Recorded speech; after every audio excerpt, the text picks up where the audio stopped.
こういうのでいいんだよ感。細けいことはいいんだよな映画でよかったわ正直。こういうのでいいんだよこういうのでいいんだよ。新作ゴジラへの評論家の辛口コメント。派手な音とともにただモンスターたちが取っ組み合うだけ。人間が出るシーンが貧しすぎる。ヒロインも存在しない。画面には怪獣ばかり。まるで人が傍観者。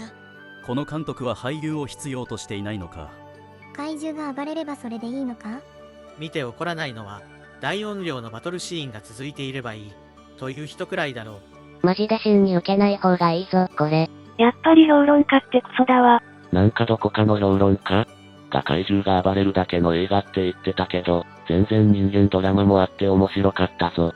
怪獣バトルも申し分ないしめっちゃ高評価だわ。次回以降への伏線も結構あったし。むしろ怪獣が暴れるだけをここまで徹底的にやりきったことが本作最大の功績だと思う。特に音楽はやばいね。予告で隠してたのが大正解。むしろ人間シーンが多すぎるんだよな。あのクソ女さん開始30分で死んどけや。ほんとこれ。人間シーン多すぎ。怪獣が暴れてなんぼやろ。むしろもっと増やして欲しかったわ。暗いシーンが多そうなのが気になります。普段は別に IMAX とかこだわらないんですが、明るそうな IMAX で見た方がいいですかね？ IMAX は見やすい。ただ戦闘シーンは大体光源があるから前作みたいな感じではないよ。今日は IMAX 以外で見てみるか。怪獣のバトルシーンはどうなん？そこが良いなら十分だわ。バーサス的な感じにちょいちょい人間サイドが挟み込まれるけど、着ぐるみでは表現できない生物感とスピード感あふれる戦闘は圧巻だったよ。ギャレゴジは初ゴジや平成ガメラよりの映画。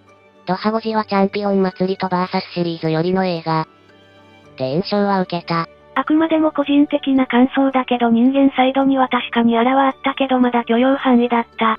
怪獣描写はやっぱりめちゃくちゃ良かった。正直これだけでも映画館で見る価値はあったよ。確信したわ。見に行く。今から見に行くんだが、ギャレゴジ見てれば大丈夫だよね。キングコング見てなくても大丈夫だよね。大丈夫。ベトナム戦争末期にドクロ島というところにキングコングが見つかって、一悶着あったことだけ知っておけば OK。ギャレゴジ見てなくってもいいかな？コングは見た。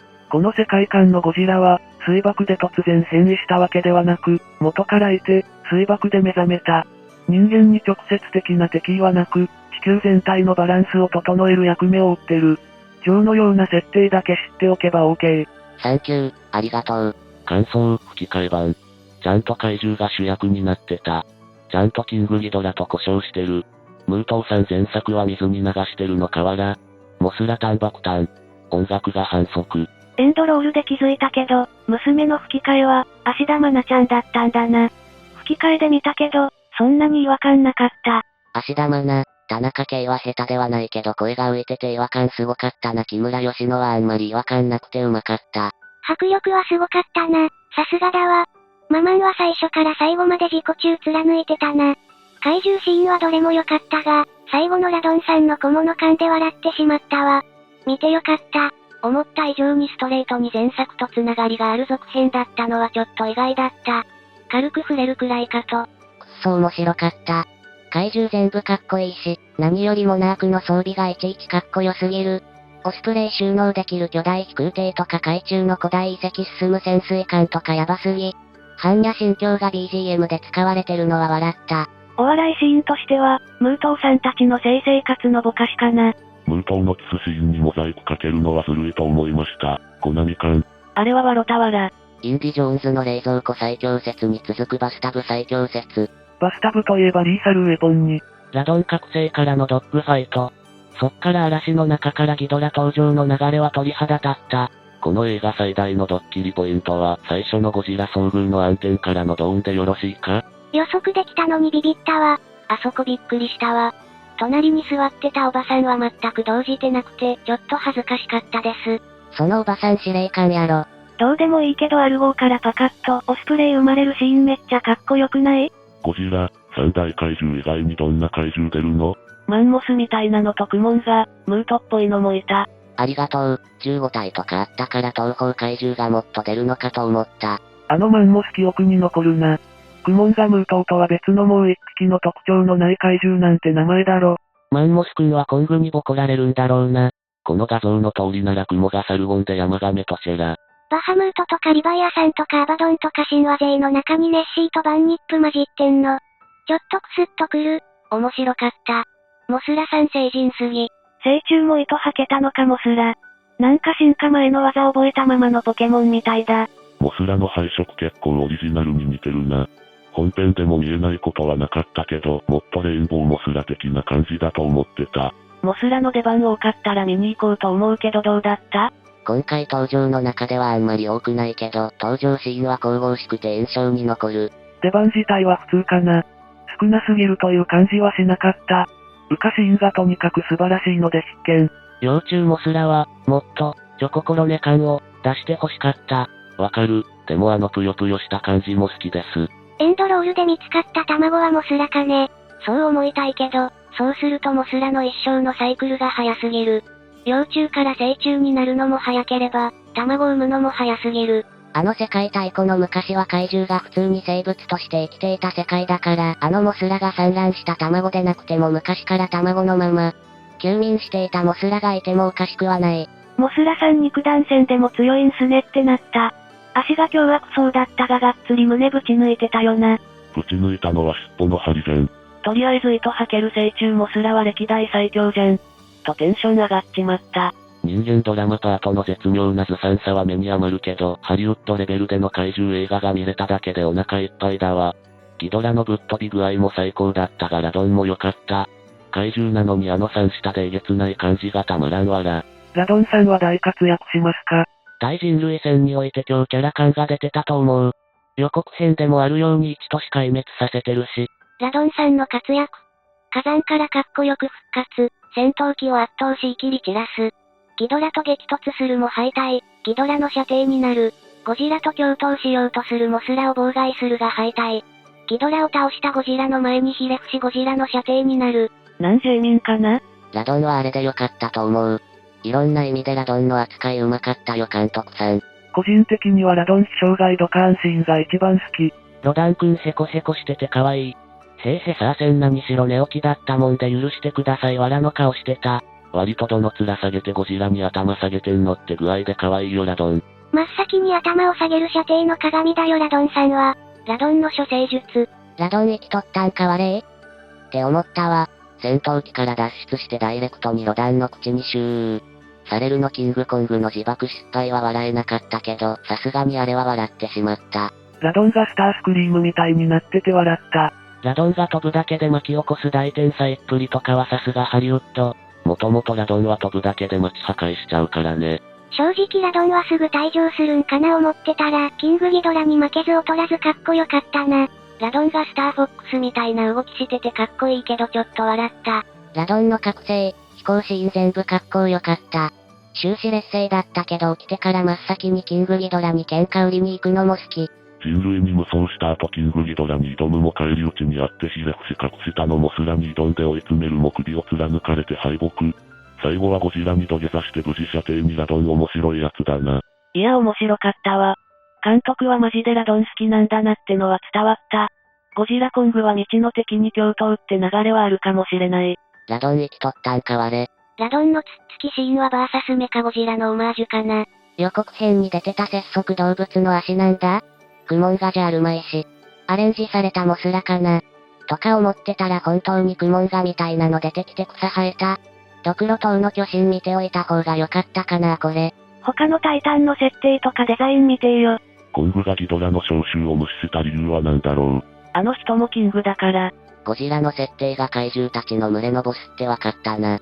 バーサスコングは自然界の掟的に考えて、群れのボスの座をかけた争いになると予想。最後水戸黄門や遠山のキムさんみたいにゴジラさんにははーってひれ伏すモンスターズに笑ったわ。怪獣版なろうかよわら。母親がやばい。母ちゃん気違いすぎやろ。マッドサイエンティストっていうのはああいうのを言うんだろな。サノスみたいなこと言い出して草生えた。おばさんの理論と感情めちゃくちゃで笑った。プレゼンテーション投げよ。人口増加や環境汚染のスライドもちゃんと用意してたの笑った。人間ドラマについてはあのままに色々と背負わせすぎだわ。高新機開発できたけどテロリストに強奪されちゃったってぐらいでもよかったかも。息子をゴジラに殺されたお母さんが娘を危険な目に遭わせてまで怪獣を復活させていた動機がよくわからん。はいなるほどね。息子の死に意味を持たせたかったんだよ。それで娘と人類を厄災から生き残らせることで意味があったことだと思い込もうとした。冒頭でも娘が母ちゃんがおかしいと言ってたのが伏線だったのよ。しかし主役やってたカイル・チャンドラーはピーター・ジャクソン・コングとかスーパーハチとか何気に巨大怪獣ものに縁があるね。ギドラが怠慢じゃ勝てない最強怪獣として描き切ってくれたのも安心。ただ最後は赤い熱戦期待しちゃった。スタックロールにゴジラ。本人。キングギドラ。本人。みたいなのあってなんか笑ってしまったわら。Godzilla himself. King Ghidorah himself. Mothra herself. Rodan himself. こういうの嬉しいわ。それはら。全体的に愛がある感じでよかったよね。モスラネキちゃんと女の子扱いされとったな。衣服でマーチとか最後の中島さんの写真とか感動したわ。上映直前に流れた BOSS の中島春夫を忍んだ宣伝がすごく良かった。過去のバトルを要所リスペクトしてたな。球場に場面が移動した瞬間に焼けた。ハリウッドバーニングも見れてよかった。赤い熱戦は次回にお預けかな。とりあえず、衣服でリスペクトしまくってたのは褒められるべき。エンディングは最高傑作やろ。愛しかなくて草。ハリウッドにこんなんやられたらもう勝てないじゃん。ゴジラだけじゃなくてガメラさんあたりもだいぶ意識してたな。大気圏外からゴジラ落とす、ガメラ1。ヘリで市民が避難、ガメラ2。ラドンが戦闘機追いかけ回す、ガメラ3。影響受けすぎやろ。ゴジラ復活のあたりは大英ガメラ思い出した。冒頭のゴジラにより家族殺死から復讐なんてまんまガメラに。怪獣が古代文明と関わりがあるとことかも。とりあえず BGM だけで涙出たわ。わかる。見てきた。モスラ浮かするシーン本気で涙出そうになった。BGM のアレンジ秀逸すぎるわあれ。小美人。オキシジェンデストロイヤー。芹沢博士自決潜水。バニゴジ。愛しかなかった。超わかるわ。日本のアニメゴジラの監督はゴジラをろくに見ないやつだったのに、今作の監督はゴジラ愛ありすぎて泣ける。ゴジラテーマ流しながらゴジラ出てくる南極のシーンやばすぎやろ。モスラのアレンジ曲はいいよな。全体的に曲のかかる場面がいい。予告なしからの不意打ちはやばかった。途中のモスラ我慢した。我慢して、エンディングでさすがに泣きそうに、それでもこらえたけど、コングではどう泣かせに来てくれるか。とりあえずハリウッドありがとう。ドビッシーかと思えば東宝祭りだもんな。音楽は重要だわ。モスラソングで不覚にもうるってきちゃった。小美人の代わりに双子博士なのはご愛嬌かな。チャンチーなぜここにって思ったら双子設定ぶっこんできたのも良かったわ。見てきた。個人的には大満足だった。それでチャンチーに小美人ネタがぶっ込まれてるって書かれてたけど、どこにあった？全然気づかなかったんだが。アルゴ内でラドンの襲撃に遭っていてのがチャン博士。モスラの丘に立ち会ったのがリン博士。見分け方はショートカットのよく映るのがチャン博士。丘のシーンでカッパのフードを取るお下げ髪がリン博士。そうだったのか、ありがとう。チャンリン博士って名前かと思ったわ。やっぱあれチャンチーだったんだな。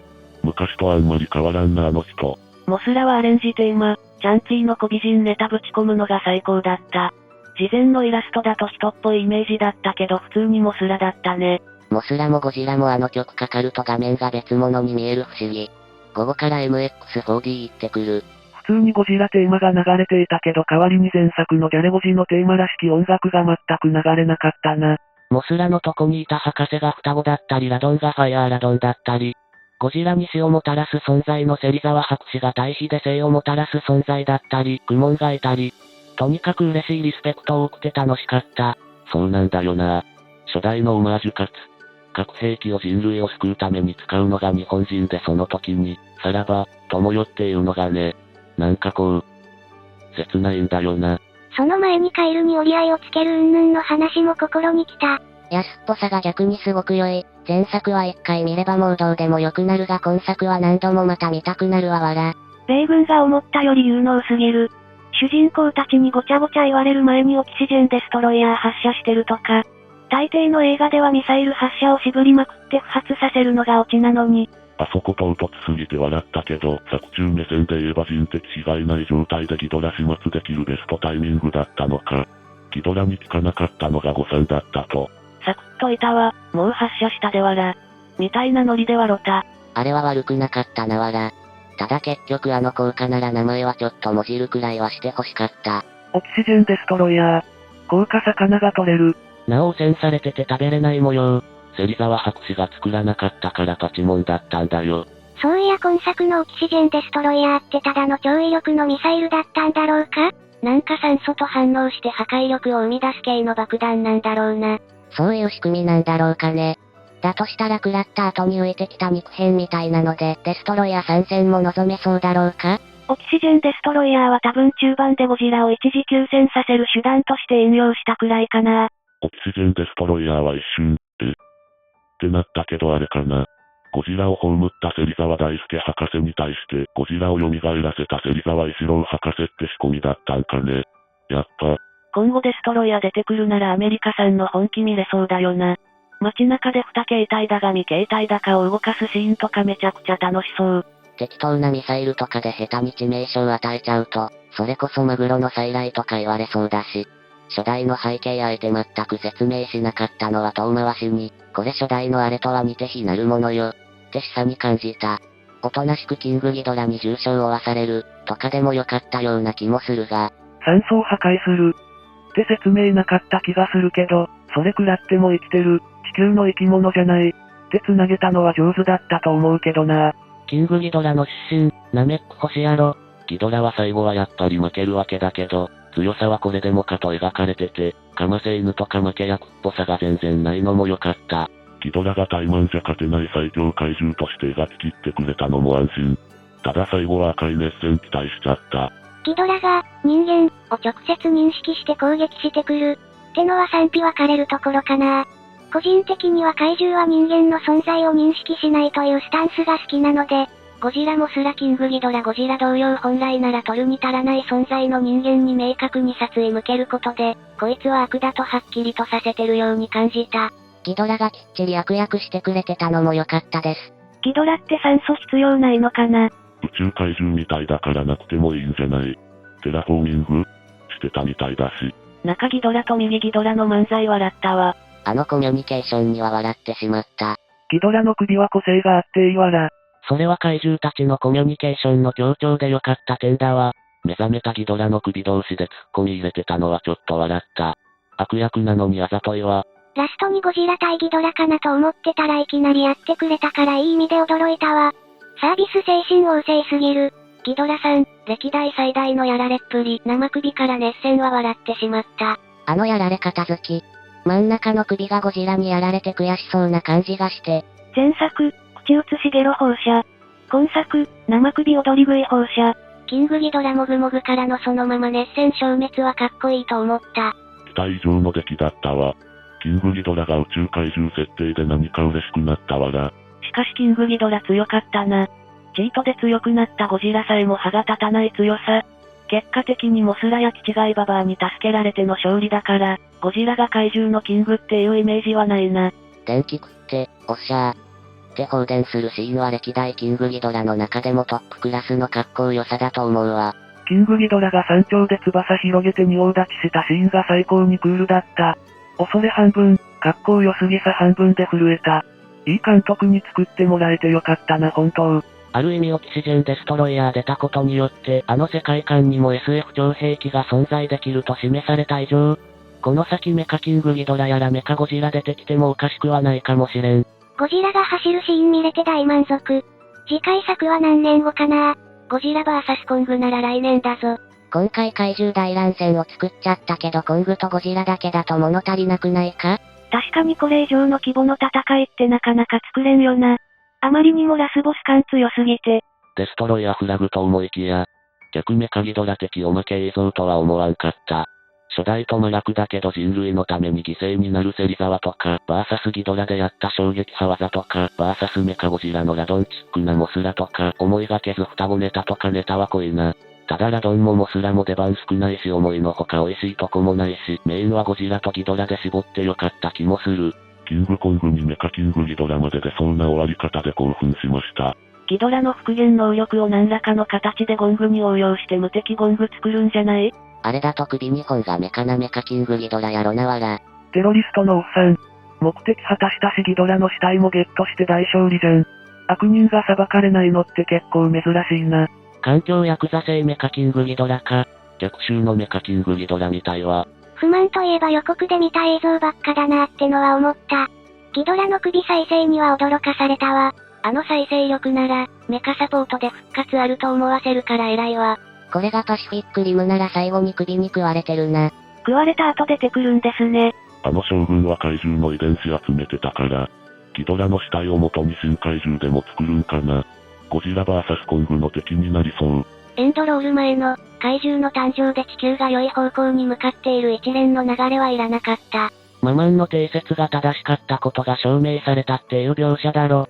今回の主題だから明確に示しておくのは大切だと思うわ。あと、怪獣がバトルの場としてあえて都市を選ぶってのが、自然環境に負荷を与えない、という意図があるのだとしたら非常に腑に落ちる。ED のゴジラのおかげで環境が改善されたぞ。ゴジラ万歳は一周回ってギャグ漫画日和だと思う。怪獣たちが地球環境の均衡を保つ役割だとしたら界の守り神はもっと適任がいるんじゃないかな。こいつとか。割とマジであの作品の地球。怪獣惑星になってて困る。一応暴れすぎたら王様のゴジラさんが占めるからあそこまで悲惨なことにはならなそうではある。人間が万物の霊長なんてでかい面はできなくなったが。ゴジラが落下するのをモスラが受け止めた感動的な場面に見えるけど、実際はモスラの場所に落ちてきただけで、ゴジラ重いんですけどって下から出てきただけだったりして。ゴジラ落下とバーニングゴジラはデストロイヤ戦のオマージュかな？ゴジラって芹沢ボム食らう前はギャレゴジと同じ姿？ごつくなったって言ってたけど。大体同じだけど、背びれがトゲっぽかったのが枝分かれして日本のゴジラっぽくなってる。てかバーニングから沈静化した経緯が謎。メルトダウンしないのかよっていう。どうでもいいけどあれは何？落下時の熱でああなっちゃったの？爆発してスッキリしたからかね。バーニングゴジラと違って放熱することで乗り切ったのかも。爆風を出すときにモスラの羽が浮かび上がる演出好き。バーニングゴジラ復活シーンでしれっと、鉄塔溶け、やってたのもにやりとしたな。とりあえずデストロイヤーフラグ立てましたけど、あとよろしくって感じの扱いだったな。オキシジェンデストロイヤー。2体いたから効果分散したのかもしれないが。前作で無糖に小づかれるだけでダウンしてたゴジラは何だったんだってくらい今回は強かったな。それ以上にギドラがヤバかったけど。寝起きで本調子じゃなかったのよ。バーニングは芹沢が気合い入れすぎたせいで、バーサスメカゴジラみたいにモスラがどうかしたんじゃないよね。個人的には両方だと解釈してる。もしくはメルトダウン寸前だったけどモスラの鱗粉的なあれでなんか治ったみたいなあやふや。予告でバーニングゴジラやんとか思ってたら割とマジで設定的にもバーニングゴジラだった。